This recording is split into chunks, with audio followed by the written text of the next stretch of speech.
महाराज जी, जैसे राजा जनक जी को 5 मिनट में परमात्मा की प्राप्ति हो गई थी, मैं ऐसा क्या करूं कि मुझे भी श्री जी के दर्शन 5 मिनट में हो जाए? आप राजा जनक नहीं है। और हम गुरु अष्टावक्र नहीं है। नहीं, राजा जनक जैसा शिष्य और अष्टावक्र जैसे गुरु, तो उन्होंने कहा घोड़े की रकाब पे पैर रखते हुए जितनी देर में बैठा जाता है इतने में ब्रह्म बोध करा देंगे। अब राजा जनक जैसे ज्ञानी, तो न तुम जनक हो ना अष्टावक्र। इसलिए बात यही समाप्त होती है, नाम जप करो, जब कृपा लाडली की तो दर्शन दे दे। लाडली कोई किसी के अधीन थोड़ी है, ब्रह्म भी जिनके अधीन है, जाके अधीन सदा इस सांवरो या ब्रज को सिरताज, हमारे माई श्यामा जू को राज। तो इसलिए हम नाम जप करें, उनसे विनय करें, वो कृपा करें तो हो सकता है। बस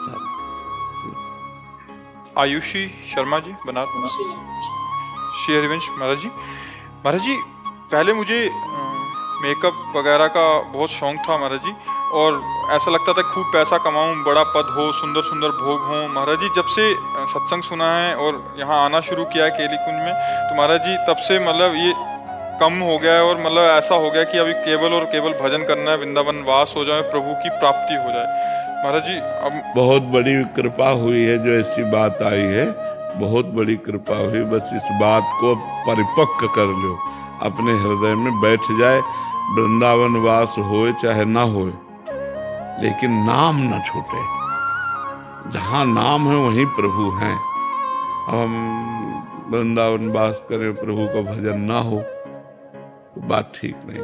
हमको प्रधानता रखनी है, पहली बात प्रभु के भजन की, कि हम जहां भी रहेंगे प्रभु का सुमिरन करेंगे। अब दूसरी बात, अर्जी लगाते रहिए कि वृंदावन वास हो जाए। अगर श्री जी वृंदावन वास दे दें तो फिर भजन हो तो और बढ़िया बात है। पर जहां भी रहे भजन परायण रहे। मनुष्य जीवन का उद्देश्य यही है कि हम अपने कर्तव्य कर्म का पालन करते हुए, ध्यान से सुनो, अपने कर्तव्य कर्म का पालन करते हुए भजन करके भगवान को प्राप्त कर लें।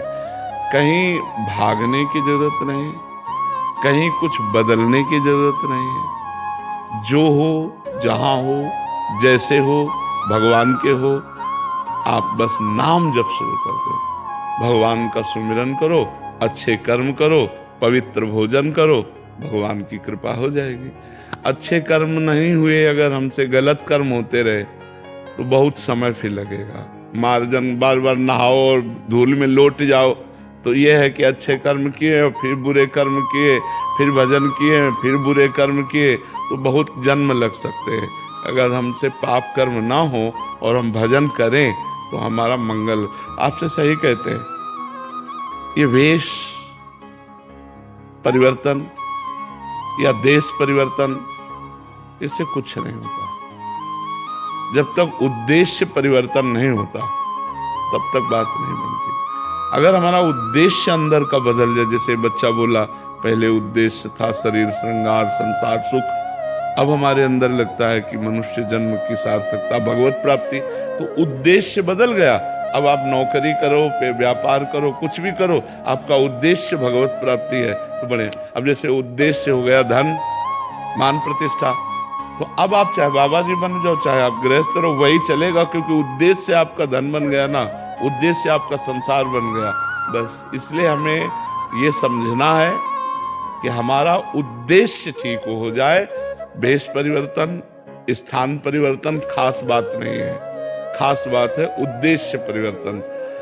और उद्देश्य जो बनावे उसकी सुरक्षा के लिए फिर वैसे ही आचरण करे, वैसे व्यवहार करे। ऐसे में शास्त्र स्वाध्याय करना, नाम जप करना, संयम से रहना, कोई पाप ना हो और खूब भजन करना, तो भगवान की प्राप्ति हो जाएगी। उद्देश्य परिवर्तन महान वस्तु है, स्थान परिवर्तन, भेष परिवर्तन इसका कोई खास विषय नहीं है।